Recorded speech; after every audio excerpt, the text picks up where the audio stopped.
Hi, welcome back to the Joy of Sewing. We are ready to take our sewing machine for a test drive. I bet you're excited. I want to talk to you just real quick about the features that are on the machine and show you the actual process of doing the sewing. We've gone over some of the ins and outs of just the machines in general earlier in an earlier video, but let's look at how we set our machine up for the actual sewing.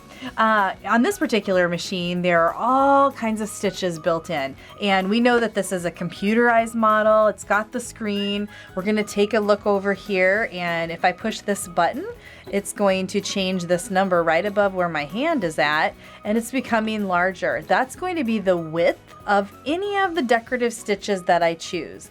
We'll just be using a straight stitch, so it's not really going to matter how wide that is, but the standard setting usually on most garments is anywhere from 2.5 to 3.5, and then you can make it wider or more narrow depending on what you're doing. All right, the next one right here that says 2.5, we're going to make that bigger, and that is the length of our stitches. So if you, and let's make it smaller, if you have a seam where you need to have tiny, tiny stitches, you can shrink that down or spread them apart. But 2.5 is a really good standard. I sew on baby lock sewing machines, and so I know that on any of the machines I have that the 2.5 is a standard setting. Okay, so there are lots of other buttons here. It might be slightly different depending on what machine you have, but just know you have things like a mirror image where you can flip and do a mirror image of a design. For example, if you pick one up here that has a heart on it, you might want to flip them or do something creative with that. So there's a lot of fun things. So again, just reference your manual and it's going to kind of tell you how to use the different buttons and features. But just know you're going to have a length, you're going to have a width, you're going to have a reset button, those kind of basic things. Naturally, there's an on-off switch, and those things are on the side. And then we have the hand wheel, which is on the far right side of every machine. And so you know, you never turn the hand wheel backwards. Most of the time, you don't even need to touch that. However, if you're at the very end of a stitching and you need maybe one more stitch and you want to turn the hand wheel, you can do that manually, but always towards you. Let's take a look at what's going on the top of the machine. We have things like a bobbin winder, and our bobbin, as we know from an earlier lesson, are these little spools of thread that go in the bottom of our machine. I've already wound that, and you can reference your manual, but you just run thread through there and then push your foot pedal, and then it will put thread from a spool onto your little bobbin. Then we have things like the spool pin, and you're going to have a cap. So when you put your thread on here, you don't want it to fall off. Let's put that cap on there. Let's just point out a little bit of what happens when you thread your machine. You need to put your thread on the spool pin, and you need the cap so that it doesn't fall off. Your thread should wind from the underneath, or on some machines you might have a vertical pin that you stick your thread on. So just be aware that that might look a little different. There are things that are called thread guides throughout the machine, and this allows the thread to go in what's called the tension, and that's going to help your stitches form and have a nice balance. And then there's also some hooks and little things inside the machine. So we're going to want to make sure that our presser foot is up. That's going to allow the thread to evenly and easily go through those tension discs. All right, let's follow the numbers on this machine. Now, if your machine does not have any numbers on it, you'll have a diagram in your manual. So just know that yours will be similar, but it might look just slightly different. So reference your manual. All right, I'm just following the numbers across. I'm going to go down. When I teach students in my studio, I over-exaggerate this motion. So when we go around and we're going up to catch this pin, I like to stay all the way over and then go all the way to the opposite side. That's really going to help to make sure that you catch that thread in the hook. Now, once you come to the bottom of the machine, there's an additional thread guide that is right above your needle. And I've actually had students that haven't realized that there is a thread guide above the needle. So look really closely or look at your diagram and catch the thread so that it's caught underneath that thread guide. This machine has a needle threader, which allows me to pull the thread across, and then there's a cutter on the side that I just scrape that against, and then I can now push the button and my needle is threaded. If your machine doesn't have an automatic threader, then you're just going to need to take the thread and put it through the eye of the needle from the front to the back. I'm going to lift my presser foot and then run my thread underneath and then just straight back behind the machine. Now, it's always nice to shut the top of your machine. It just looks a little cleaner. Our top of our machine is ready to go. We know about our stitch length and our width. We need to put a bobbin in the machine. So I'm going to pop out the little lid here. And this is a drop-in bobbin, which is great because you can see exactly how much thread is on there. They always go counterclockwise, or on most machines. So just this is one area you want to reference your manual to make sure that the direction that it's turning corresponds with how your machine is set up. But that's just an overview of setting up your machine for sewing.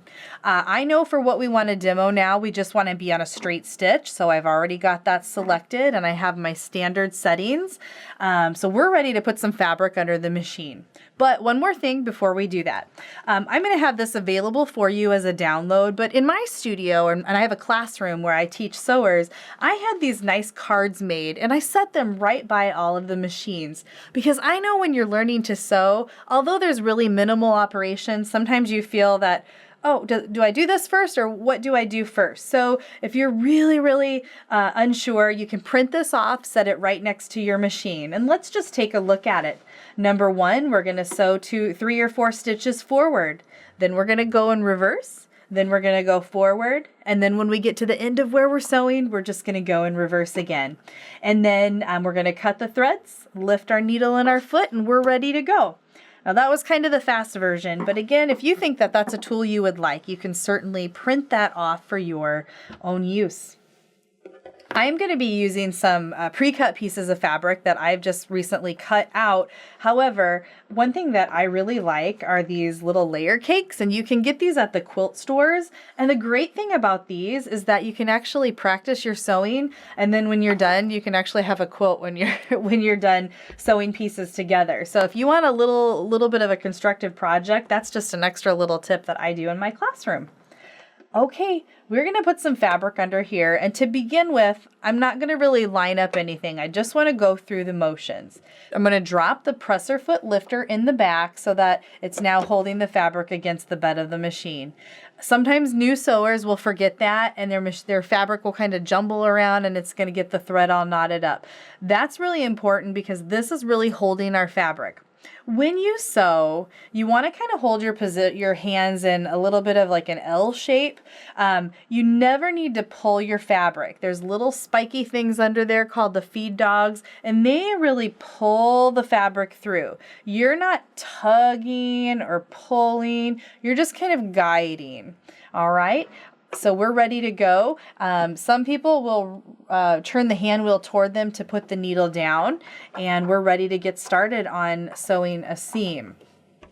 Okay, I'm going to go 1 or 2 stitches, and let's see how fast this machine will go. Okay, so I have a speed little lever up here, and that is as fast as that machine will go. If you've never done this before, I would slide your speed lever all the way to slow. All right, this is as slow as this machine will go. All right, so that's a really good speed to start at. If I'm at the edge of a fabric, I'm going to sew maybe 1, 2, 3, 4. There's 5. And then I'm going to hit this button right here, which looks like a little U with an arrow, and I'm going to hold it to, we'll go back 2 or 3 stitches just to kind of tie it off. And then we're going to sew forward. All right, now I'm going to speed her up just a little bit. That's right in the middle. That's a really good safe speed for most people. Now notice my hands are out of the way. You want to keep your hands away from this area because you do not want to sew your finger. When you get to the end, let's get pretty close to the edge of our fabric. When you come to the end, we're going to stop, and I'm going to hit that reverse button again. 1, 2, 3, maybe 4. 3 to 4 or 5 is really usually enough. It's going backwards, and then I let go. I'm going to sew forward again. All right, and I'm at the end. I'm going to hit the scissors button, which is a really nice feature. It's going to cut that all off. lift the presser foot, and I'm going to pull my fabric out. Now, this was just a simple little practice stitch. I would recommend just taking some pieces of fabric and just practice. Some people will have you sew on a piece of paper. You can draw curves or letters or shapes or whatever. Like I had mentioned earlier, I usually like to just take these pretty quilting fabrics and kind of practice going around the edge, because then I have something I can use in a project later. But whatever works for you and helps you to feel comfortable. Once you're fairly comfortable with the speed and you have the motion down, the next thing I want you to do is take 2 pieces of fabric, and I have 2 of them right here, and I have lined the edges up, and we're going to practice sewing an actual seam. Now, most garments require a 5/8 inch seam, and you have some markings on the bed of your machine. So depending on where your needle position is will determine what that measurement is. I know on mine it's the number 2, so I'm going to put my presser foot down, and I'm starting right at the edge of the fabric. Now, here's a little Joi-ism. When I say start at the edge of the fabric, I actually start about the distance of 1 or 2 stitches inside the fabric, just so I'm not smack dab on the edge. Only because sometimes if you do that, it kind of catches the end. So that's just something that I personally do. I'm going to stitch 1, 2, 3, and then I'm going to hit the reverse.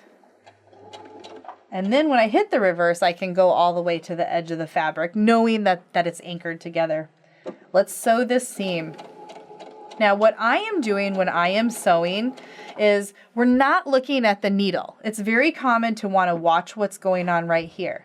But instead, you want to look at where the edge of your fabric is. And this is just my mannerism when I sew. But if I know that my fabric's lining up well, I don't have to worry about the needle going up and down. I'm following the edge of the fabric right along with the edge or the marking that's on the bed of my machine. We're coming up to the end of our seam. We're going to stop just right before the end. Go in reverse. Go forward, cut the thread, and we have just sewn a seam. Now, I haven't put any pins or clips. Please reference our Notion and tool lesson to see those. You can go in and start putting some pins in there to hold your fabrics together. Just know that you never sew over pins. You would remove those as you're going. But on smaller pieces like this, you may or may not need that as long as the fabrics aren't sliding around. Let's open this up. And so here, that is a seam. That's the basic foundation for sewing any project, is being able to join 2 flat pieces of fabric as one. The last thing or little tip that I'd like to show you for sewing a seam is something called a flexible seam guide. And there are several different notions that are similar to this, but this one happens to be one of my favorites. I can actually adhere that to the edge of my machine, and this is really great because now there's no guessing and I don't really have to pay attention to the markings. I can just guide my fabric right along the edge of that, and it helps me have a very even, consistent seam. All right, we're going to speed this up.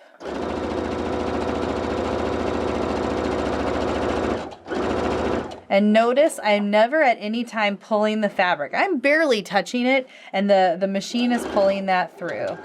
We're coming to the end. We're going to reverse. We're going to go forward, and we are going to cut the thread. And that is pretty much the basics to how you sew with your machine. I think one last thing that you might run into is what happens. Let's pull this off of here so we can see what happens if you run into a corner. So we want to know how to pivot. Let's start our seam. And I would suggest as you're watching this, get some samples ready and then go back and follow along and do these samples right along on your machine. I'm coming up to the corner of my fabric, and what happens if I want to turn? You want to make sure that your needle is down. There's a button, a needle up and down button right here, so you want to make sure that the needle is down. You can lift your presser foot, and that allows you to swing this fabric around and pivot it. All right, and you can see the advantage of having the needle down because you're going to be able to put the foot right down and continue.